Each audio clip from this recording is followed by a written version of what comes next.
السلام علیکم ورحمۃ اللہ۔ ریاست قطر کی آواز اردو ریڈیو سے پیش خدمت ہے آج کا پہلا نشریہ عائشہ مجاہد کی زبانی، اور پہلے اہم خبروں کا خلاصہ۔ قطر کی شورا کونسل عرب پارلیمانی یونین کی 34ویں کانفرنس میں شرکت کر رہی ہے، جو آج سے عراقی دارالحکومت بغداد میں شروع ہو رہی ہے۔ قطر برادر ملک کویت کے یوم آزادی اور کل لبریشن ڈے کی تقریبات میں شرکت کر رہا ہے۔ قابض اسرائیل کے اقدامات اور خلاف ورزیوں پر مقبوضہ القدس کے باشندے اور کچھ فلسطینی سیاسی طاقتیں سول نافرمانی کی طرف بڑھنے کا اشارہ دے رہی ہیں۔ اور امریکی صدر نے کہا ہے کہ یوکرین کو ٹینک اور فضائی دفاعی سامان دیا جائے گا، لیکن F-16 کی فراہمی بعید از امکان ہے۔ یہ تھا اہم خبروں کا خلاصہ۔ اب پیش خدمت ہے آج کا پہلا مفصل نشریہ۔ بسم اللہ الرحمن الرحیم۔ قطر کی شورا کونسل عرب پارلیمانی یونین کی 34ویں کانفرنس میں شرکت کر رہی ہے، جو آج ہفتہ اور کل اتوار کے ایام میں عراقی دارالحکومت بغداد میں منعقد کی جا رہی ہے۔ شورا کونسل کے اسپیکر جناب حسن بن عبداللہ الغانم اس کانفرنس میں شورا کے وفد کی قیادت کریں گے۔ دریاسنا شورا کونسل نے کل عرب پارلیمانی یونین کی عاملہ کمیٹی کے 31ویں سیشن کے اجلاس میں شرکت کی ہے، جس میں اس کانفرنس کا ایجنڈا تیار کیا گیا ہے۔ اس اجلاس میں کانفرنس کے ایجنڈے کا مسودہ اور 2022 کا اختتامی حساب و کتاب زیر بحث لایا گیا۔ اس کے علاوہ یونین کے سیکرٹری جنرل کی رپورٹ کا بھی جائزہ لیا گیا، جس میں یونین کی 32ویں کانفرنس، یونین کی 33ویں ہنگامی کانفرنس کے قراردادوں کے نفاذ اور گزشتہ عرصے میں سیکرٹریٹ کی سرگرمیوں کے موضوعات شامل ہیں۔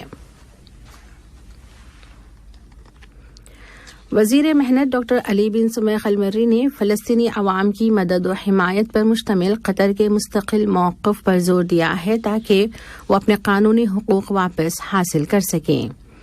قطر کا یہ ایمان ہے کہ ان کا مسئلہ ایک منصفانہ مسئلہ ہے اور اس کی اخلاقی ذمہ داری ہے کہ وہ حق کے ساتھ کھڑا ہو اور مظلوموں کی نصرت کرے۔ وزیر محنت فلسطینیوں کے روزگار سے متعلق فلسطینی قومی حکمت عملی کے نفاذ کی مدد کرنے والے شرکاء کے اجلاس سے خطاب کر رہے تھے۔ عرب ملکوں کے وزرائے محنت، لیبر کی بین الاقوامی تنظیم اور عرب لیبر تنظیم کے نمائندے بھی اس اجلاس میں شریک تھے۔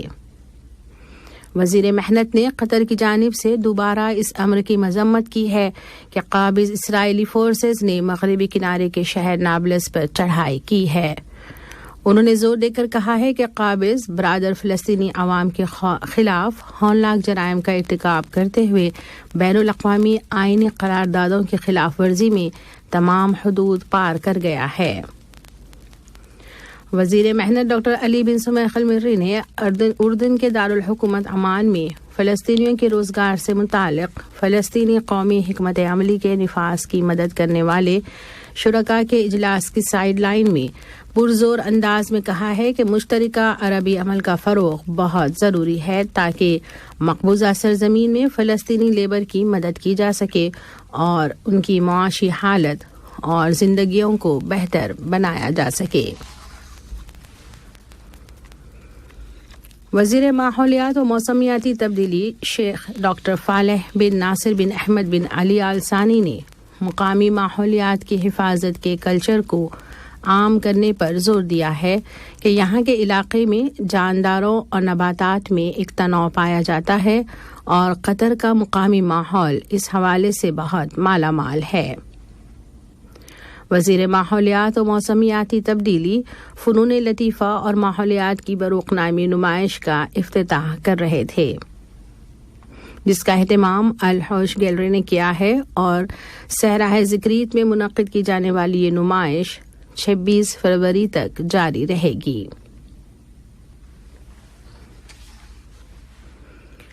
قطر نے امریکی دارالحکومت واشنگٹن میں لیبیا سے متعلق بلائے گئے اعلیٰ اہلکاروں کے اجلاس میں شرکت کی ہے۔ معاون وزیر خارجہ برائے علاقائی امور ڈاکٹر محمد بن عبدالعزیز بن صالح الخلیفی نے اس اجلاس میں قطر کی نمائندگی کی ہے۔ لیبیا کو درپیش چیلنجوں اور ان کے سیاسی و اقتصادی اور امن و امان پر پڑنے والے اثرات اس اجلاس میں زیر بحث لائے گئے ہیں، اور یہ دیکھا گیا ہے کہ ایسے کون سے بہترین وسائل ہو سکتے ہیں جن کے ذریعے لیبیا میں پارلیمانی اور صدارتی انتخابات کرائے جا سکتے ہیں۔ معاون وزیر خارجہ برائے علاقائی امور نے اس بارے میں اجلاس سے اپنے خطاب میں کہا ہے کہ قطر لیبیائی فریقوں کے درمیان اختلافات کو پرامن ذریعوں سے حل کرنے اور ان کے درمیان اتفاق رائے پیدا کرنے کے لیے عالمی برادری کے ساتھ مل کر کام کرنے کی کوششوں میں سے کوئی کوشش پس انداز نہیں کرے گا، تاکہ ان کے درمیان ایک مستقل اور پائیدار حل تلاش کیا جا سکے اور لیبیا ایک پرامن اور مستحکم ملک بن سکے۔ انہوں نے مزید کہا ہے کہ لیبیا کے بارے میں قطر کا موقف یہی ہے کہ لیبیا کے پولیٹیکل ٹریک، لیبیا سے متعلق سلامتی کونسل کی قراردادوں اور قومی اتفاق رائے پیدا کرنے کے لیے کی جانے والی کوششوں کی مکمل مدد و حمایت کی جائے تاکہ وہاں پارلیمانی اور صدارتی انتخابات ہو سکیں، قومی مفادات پورے ہوں، وہاں امن اور استحکام بحال ہو جائے اور ترقی و خوشحالی سے متعلق برادر لیبیائی عوام کی امنگیں اور خواہشات پوری ہو سکیں۔ کویت آج ہفتے کے روز اپنی آزادی کی 62ویں سالگرہ منا رہا ہے۔ یہ دن ہر سال فروری کی 25 تاریخ کو منایا جاتا ہے، اور کویتی باشندے آج کے دن اپنے ملک کے قومی دن پر اپنے فخر و اعتزاز کا اظہار کرتے ہیں کہ اس دن انہوں نے آزادی حاصل کی تھی اور انہوں نے اپنے عظیم ماضی کی بنیاد پر ایک نئے کام کا آغاز کیا تھا تاکہ ان ملکوں کی صف میں شامل ہو جائیں جو اپنے قابل فخر حال اور روشن مستقبل کی تعمیر کا سفر کر رہے ہیں۔ کویت کے یوم آزادی کے اگلے روز یعنی کل اتوار کے روز کویت کا 32واں لبریشن ڈے بھی منایا جا رہا ہے کہ یہ دونوں دن کویت کی تاریخ کے اہم سنگ میل شمار ہوتے ہیں۔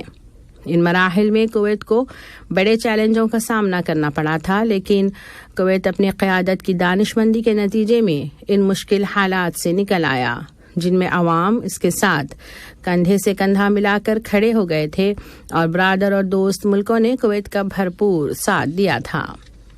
قطری عوام بھی اپنے کویتی بھائیوں کی ان خوشیوں میں شریک ہیں اور ان کے ساتھ ان کی تقریبات میں حصہ لے رہے ہیں کہ دونوں ممالک کے عوام سچے بھائی چارے میں جڑے ہوئے ہیں۔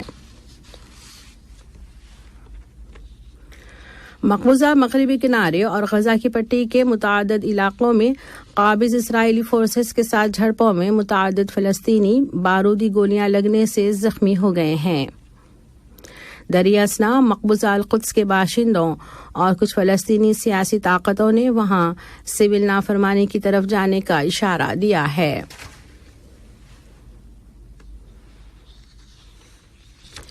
امریکی صدر جو بائیڈن نے زور دے کر کہا ہے کہ ان کا ملک یوکرین کو اس کی ضرورت کے ٹینک اور فضائی دفاعی ساز و سامان دے گا، البتہ انہوں نے کہا ہے کہ یوکرین کو F-16 طیاروں کی ضرورت نہیں ہے۔ ادھر روس نے متنبہ کیا ہے کہ وہ مولدوویا میں اس کے وفادار علیحدگی پسند علاقے ٹرانسنسٹریا کے علاقے میں کسی بھی عسکری اشتعال انگیزی کا جواب دے گا۔ واشنگٹن نے ماسکو اور اس کے اتحادیوں کے خلاف نئی پابندیاں عائد کرنے کا اعلان کر دیا ہے۔ یوکرین نے کل رات جرمنی سے لیوبارڈ ساخت کا پہلا ٹینک وصول کر لیا ہے اور اگلے چند روز میں وہ اس طرح کے مزید 10 ٹینک وصول کرے گا، اور سرکاری ذرائع نے انکشاف کیا ہے کہ سویڈن یوکرین کو تقریباً 10 لیوبارڈ ٹینک اور طیارہ شکن ایئر ڈیفنس سسٹم فراہم کرنے والا ہے۔ اقوام متحدہ کے سیکرٹری جنرل نے گزشتہ پورے سال کے دوران یوکرینی باشندوں کی پریشانیوں پر اپنے افسوس کا اظہار کرتے ہوئے کہا ہے کہ ان لوگوں کی زندگیاں حقیقی جہنم بنا دی گئی ہیں۔ انٹونیو گوٹریش نے یوکرین کی جنگ کو 1 سال مکمل ہونے کے موقع پر سلامتی کونسل کے ایک اجلاس سے خطاب کرتے ہوئے کہا ہے کہ اس تنازع میں بہت بڑے پیمانے پر قتل و غارت گری اور لوگوں کو بے گھر کر دیا گیا ہے۔ انہوں نے مزید کہا کہ 17 ملین سے زائد باشندوں یعنی تقریباً 40% باشندوں کو اس وقت انسانی امداد اور تحفظ کی ضرورت ہے اور 40% لوگوں کے پاس مطلوبہ مقدار میں غذائی اشیاء نہیں ہے۔ اور اب کچھ اسپورٹس کی خبریں۔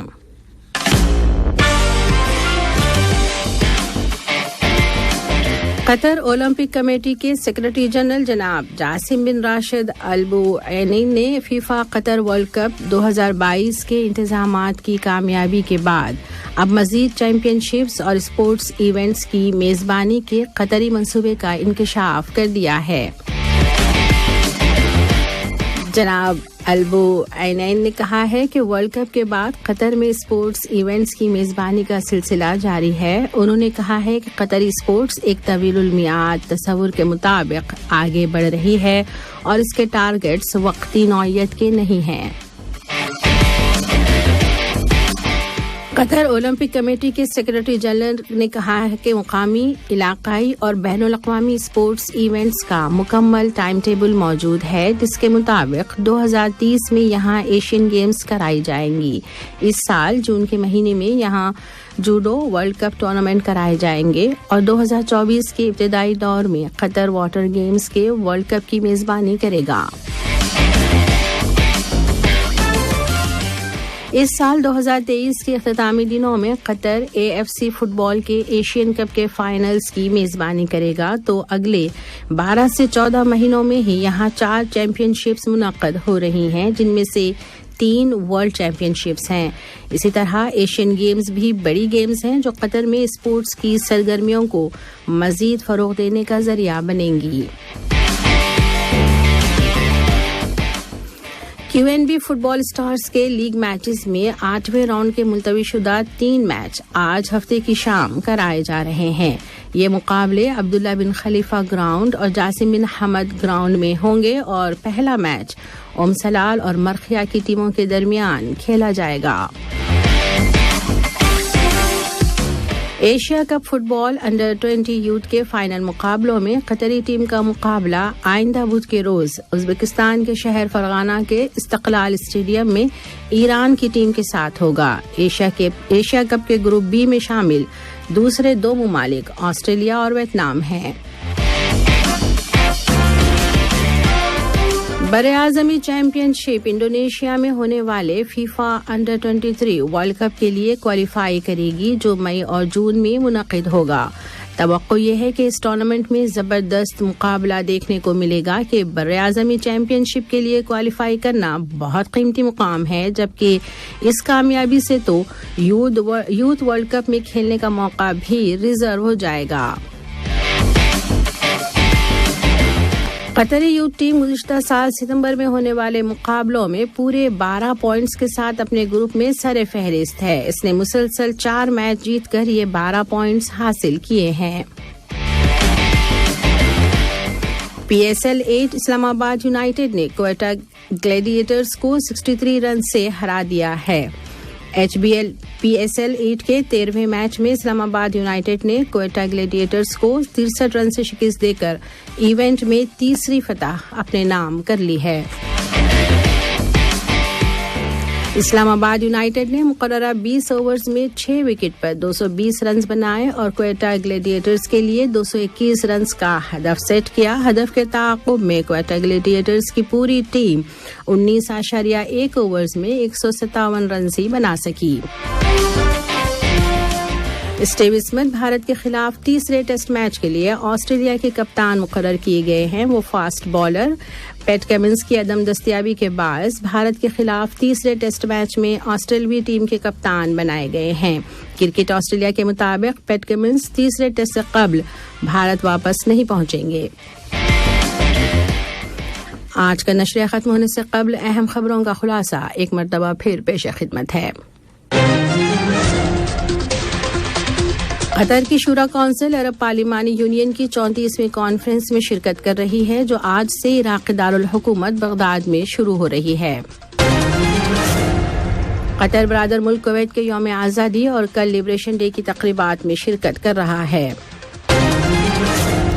قابض اسرائیل کے اقدامات اور خلاف ورزیوں پر مقبوضہ القدس کے باشندے اور کچھ فلسطینی سیاسی طاقتیں سول نافرمانی کی طرف بڑھنے کا اشارہ دے رہی ہیں۔ اور امریکی صدر نے کہا ہے کہ یوکرین کو ٹینک اور فضائی دفاعی سامان دیا جائے گا لیکن F-16 کی فراہمی بعید از امکان ہے۔ ریڈیو قطر سے آج کا پہلا نشریہ اپنے اختتام کو پہنچا۔ نیوز روم سے نیوز ایڈیٹر جناب سیف الرحمان اور اسٹوڈیو سے تکنیکی معاون سلمان المومن اور عائشہ مجاہد کو اجازت دیجیے۔ اللہ حافظ۔